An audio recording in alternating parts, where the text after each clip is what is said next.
not have an income source. Guys, sorry, I have the sniffles. Income space where you have no income space is learn to get out of your comfort zone. If an opportunity, if God opens a door for you for an opportunity that involves especially something that you're passionate about, or even something that you've never done before, but someone looks at you and says that person can do it, and they bring that opportunity to you, or that opportunity comes to you virtue of, I don't know, just let's say just God's grace, take it. Take it, because you never know. Most of us don't know what we are capable of until we are in that situation. There are people right now in spaces where if you had told them years ago that they could do what they are doing right now, they will tell you not in a million years. But simply by being there and being active and putting their best foot forward, they learn, you know, they ask questions and they learn and they become the best in those fields. So never say no to an opportunity just because it's something you've never done before.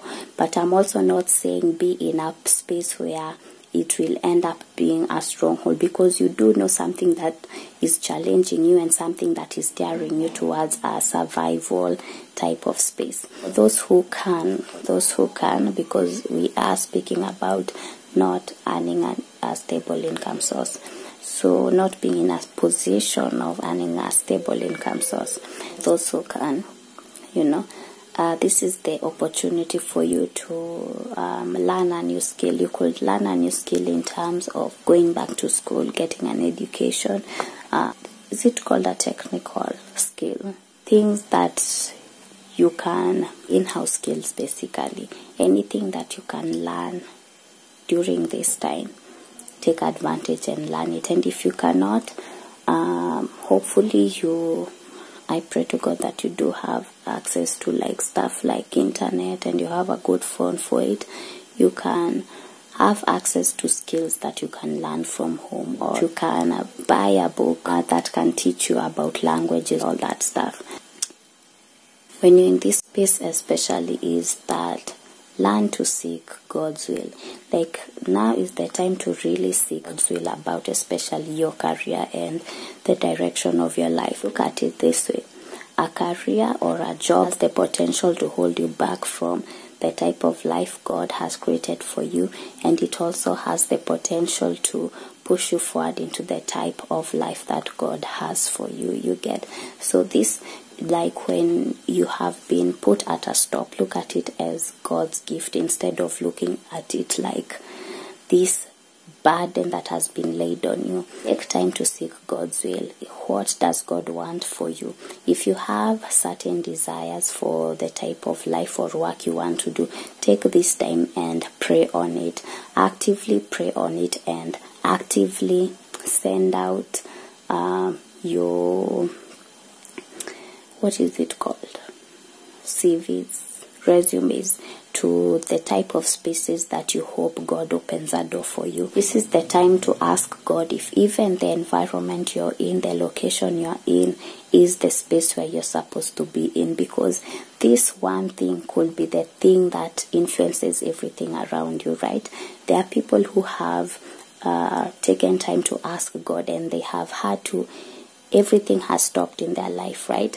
And they have gotten an opportunity that has led them to having a certain type of family. It has led them to have certain type of access. It has led them to be in spaces where they can even help their communities or go and come back and help their communities, right? So it's very important to seek God's will on why this halt has taken place in your life. Maybe it's like wake up, sleeper, you know, wake up, sleeper, like this is the time, now is the time to move forward, now is the time to go here, now is the time to do this. So keep that in mind. This time period, like I said, stay in your faith, seek God about it. And I'm not saying that it will be easy, but learn to seek God about it, and don't lower your virtue to attain anything, because that temptation will come to you. Because I tell you this, it's very easy to attain the wrong things. Okay, it's very easy to attain things the wrong way than it is to attain things the right way. But always keep this in mind. If you attain something the wrong way, it will end as easily as you achieved it. But if you attain something the right way, it will stay longer because it is sustained by God's power. It comes from God and it is of God.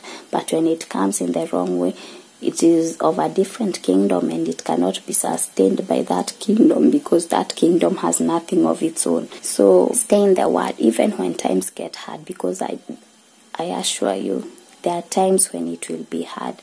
There are times where there is no understanding of the situation where you're at. Keep yourself active.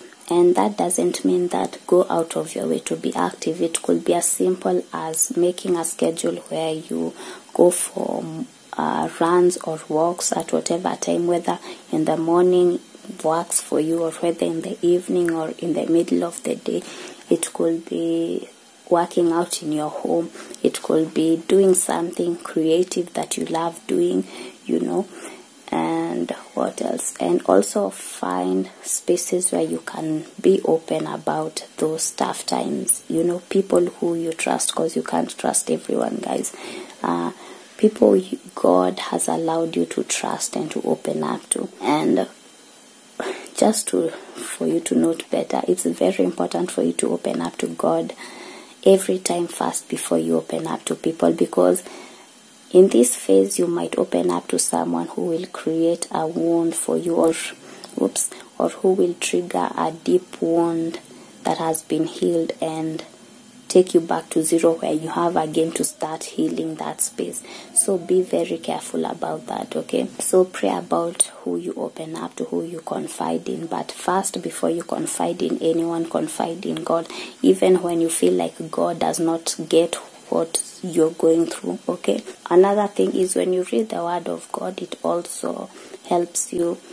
It gives you this complete clarity. It gives you an idea of which direction God is taking you or what God is preparing you for. So be open to that. Anyways, guys, I think so far, unless I think of something else, I will include it. But so far, thank you for being here. I hope you're blessed. And remember that your paycheck is not your identity. Your value is in God, and your value is in what's inside you, what's within you, and not what's without. What's without is just a reflection of what's within you, and sometimes it might not be seen, it might not be clear to the eye of man, but it's clear to God. Sometimes you could be in the right place and it looks like a complete craziness to man, to human beings. It's very important to always remember that the way of God is not the way of man, and those look like two completely different things. And the receipts in this world could say that you're failing, but the receipts